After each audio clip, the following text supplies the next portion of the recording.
please. We are interested to hear what's on your mind today. Thanks so much for giving us a call. Oh, hi. Can you hear me okay? Yeah. Mm-hmm. Yeah. Tell us what's going on. Okay. I just checking.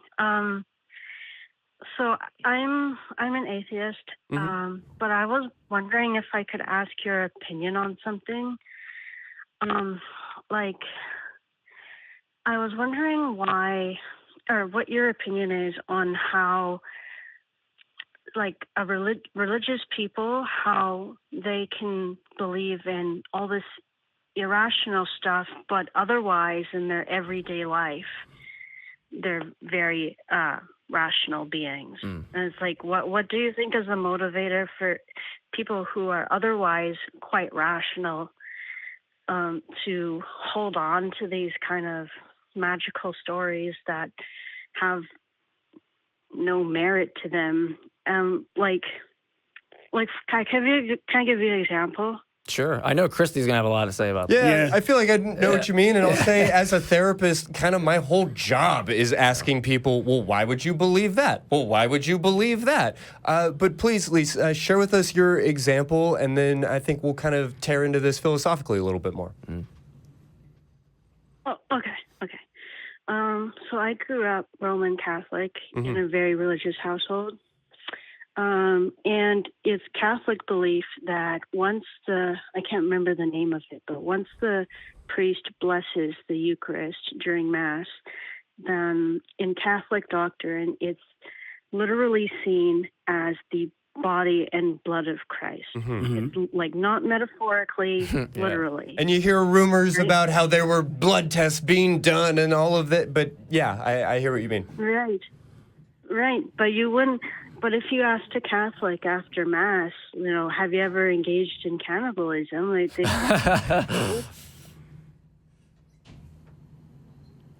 like that.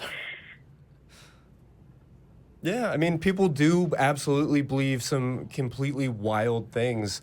I definitely want to approach this with a little bit of a psychological lens, but before I kind of tear into the feelings of it, is there anything that y'all wanted to really just highlight? The entire last call we just had was all about comfort. Right. Some people just find comfort in these beliefs and may not have very strong belief in them, but partaking of the Eucharist and being in that group and being in the in-group is so attractive that they're willing to just have a bit of the old cognitive dissonance about it. And then there's also the point of, especially with the religion, you're taught religion by your parents. So the people who taught you things that are absolutely true, like fire is hot and cars are dangerous and don't pet the nice doggy because that's a coyote. That's a Texas thing. They also say God's real. They say that this is real, with exactly the same emphasis and with the exact same lack of allowing you to question it. It's as immutable as a fact that fire will burn you, that God is real. And that's hard to shake. Like that's deep in there. So that's where I would come from, like indoctrination and in-group thinking, tribalism. Yeah, and me and Jamie actually were talking about this exact thing. So I'm going to keep it short because I think Christy has probably the most value on this conversation. Mine is pretty much the same thing. It's you're taught this kind of chain of reasoning. And this is something I struggle with as someone who is not a Christian, like trying to remember when I'm sitting there like, you lasagna, like what is going on in that brain? Like why you agreed here and here and here and you can't see this conclusion? Like I can't freaking get it. And I'm sitting there like being rude in my head. And it's what I want to do is realize that these people like have been taught a certain way to think. And it's not like that you can see certain things like, them teaching you these things that are very valuable. There are certain things that it clicks. There's rationality there, but once you get on these like deeper kind of questions, it's I feel like much easier to let that chain of reasoning that you've kind of adopted kick right in. And so I don't know that I have like the greatest analysis on that, but I would say that's going to be heavily influenced. And then plus it's really hard to like tell yourself once you realize something's wrong, like false, to go, oh, this is a more defensible position that I have now. This other one was like, I couldn't defend it. People don't usually celebrate changing beliefs. They like fear it. I think if people adopted maybe more of this attitude of like, oh shit, now I have a more defensible view. Fuck yeah, this is awesome. This is like, I could celebrate this. The other view I had was like not defensible at all. Yeah, it's not like, oh no, I'm wrong. It's more like, oh yeah, I'm less wrong. I'm more right. Yeah, but for like, brevity and sake of time, I think Christy could elucidate on a lot of that stuff. So. Yeah, how are you? Has it coming so far, Lise? Like, are you having any questions? Is this sort of tracking? I was going to say, like, my personal belief on it is of why people. Well, I think it's partially just like emotional attachment to this idea, like logic. If they were to shut off the emotions, logic, and only analyze it logically, they probably might not have that belief, but I think the fact that we are emotional beings, and I think sometimes, like you said, we learn this, for a lot of people anyway, we learn this from our parents, and in this stage of life where we're being nurtured and molded and shaped into who we become. And I think that those, people will look back at nostalgia and say, oh, remember those days? And I think, like, there's the same feeling, I think. It's just that it's something that they have an emotional attachment to while they were being nurtured, I think. I'll add one small thing that the logical thing, there's a lot of people, philosophers in particular, that have some really fucking crazy beliefs, and they know a shit ton about propositional logic. Figure that one out, because I can't figure that out. So we'll go from there. No, fair point. I mean, you describe us as emotional creatures, and I think that is in many ways fair to say about humanity, but I might suggest that we are fundamentally emotional. It's not like our emotions are this sort of like unnecessary vestigial part of our thinking, rational, reasoning mind. We need our emotions. There's no idea where we can sort of separate out and, well, we should be more logical about this and we should just like remove all of our feelings. Anybody who tells you, and I'm kind of looking at you, a lot of my good friends and people I love in the atheist community, anybody who tells you that they're strictly logical and that they don't work emotionally is just somebody who's lying to 100%. You and lying to themselves 100%. about the fact that they have big emotions. Yeah, for sure. Our feelings and our thoughts are not distinct. They are not separate. Our thoughts are really just like a culmination of a bunch of our feelings. There's not a biological dividing line between the two. And I think that's really important to recognize. And so when we talk about, well, why do religious people believe that, the world could sit on the back of elephants or that this grape juice could actually be blood? I realize that in those cases, it's very easy to sort of sit back and be like, whoa, like how could anybody possibly? Yeah. They're doing it for all the same reasons and for all of the same mechanisms that you would go out on that fourth date with somebody when the first two were pretty mediocre. Yeah. They're doing it for all the same reasons that you would tell yourself, no, I'll stick it out at this job because I'm sure it'll get better. For all of the same reasons that you root for a football team that is clearly not going to win the game.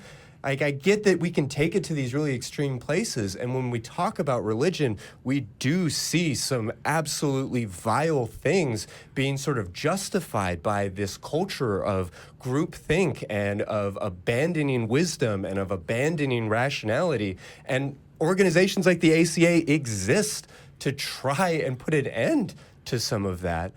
But I really want to get away from this idea that somehow like there are rational people and then there are religious people. Yeah. Because it just doesn't work that way. These irrationalities that we see in religion are really just different versions, maybe sometimes hyped up versions of the same day-to-day mistakes that all of us are making. You gotta think like your rationality, at least in my view, a lot of your rationality is going to be dependent on the videos you've consumed, the books you've read, the people you grew up with, right? I don't like believe in like what I think a lot of like philosophers might like. There's this rationality criterion independent of like what anybody thinks. Like we're humans, we're coming up with a lot of this stuff. We're trying to figure out the world, and it's hard to go up to somebody and be like, they're irrational because they don't know that like water is H2O or B2O or whatever you want to say, right? And so you know, they might just be like a chemical ignoramus. They have no idea anything about chemistry, like, and you would have to update them. And so a lot of these people, we have to remember that they just might not had any of these tools. They might have consumed these videos like from Answers in Genesis or something that steers them a completely different way. And yeah, by our lights, that's irrational. But by their lights, they're, you know, just telling them, you know, that they're irrational isn't going to do much, because by their lights, they're rational. Yeah. And it's just better to kind of assess what's the consumption of material people have read while they're, you know, constructing their thoughts. And the thing is, even if you are a rational person or you have rational arguments, as we believe we do, like, yes, I knew long before I volunteered to be in the ACA that my thoughts on God and the like were more rational than most, and based in like secular thought and things. But I've painted a target on my back because I was emotional about it. Like, I got angry with what I was seeing with religion in this country. And so I've stuck my head above the parapet. And some people would say that that's irrational. Why would you do that? It's because I feel strongly about it. You can't separate them. Yeah, I totally agree. I didn't mean that. I hope I didn't convey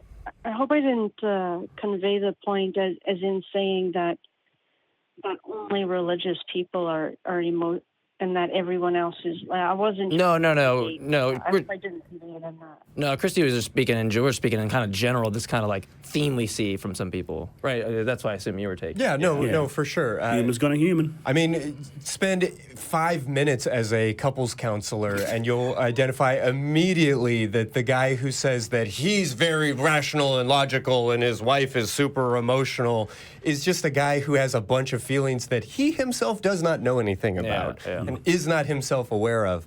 And I think that is a important thing for us to be keeping in mind in this conversation. But as to the question of how could somebody who is otherwise a healthy human living a functional life, who is able to put on their own pants and go to work and be a person, how could they possibly believe some of these like really outlandish things that we see in scripture or in other places?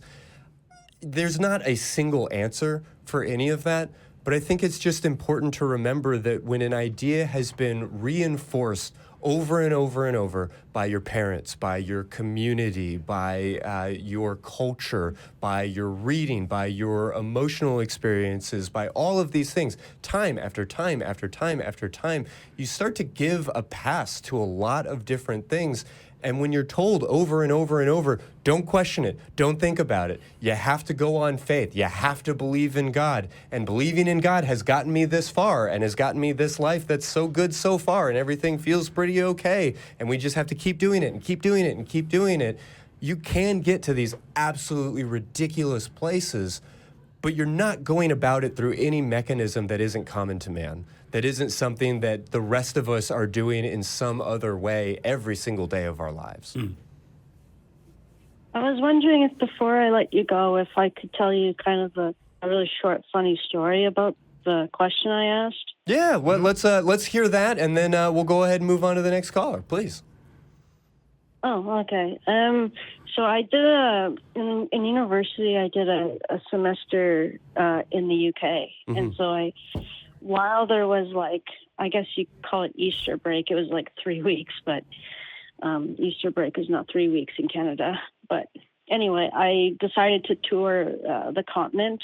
Like, so I saw bits of France, Germany, whatever. And in France, like there's this town or small city called Lourdes, and it's like supposedly the Virgin Mary,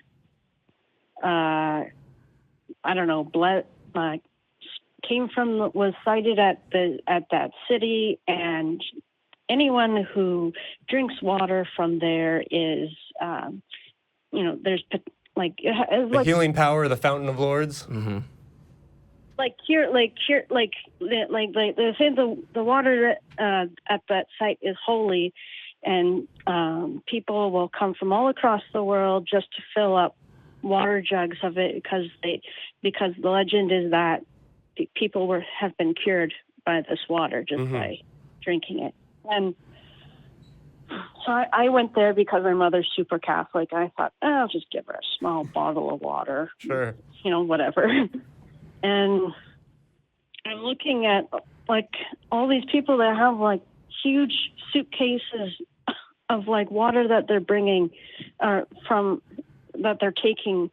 And I almost said to the person, it's just water, right? Yeah. But I was like, I won't.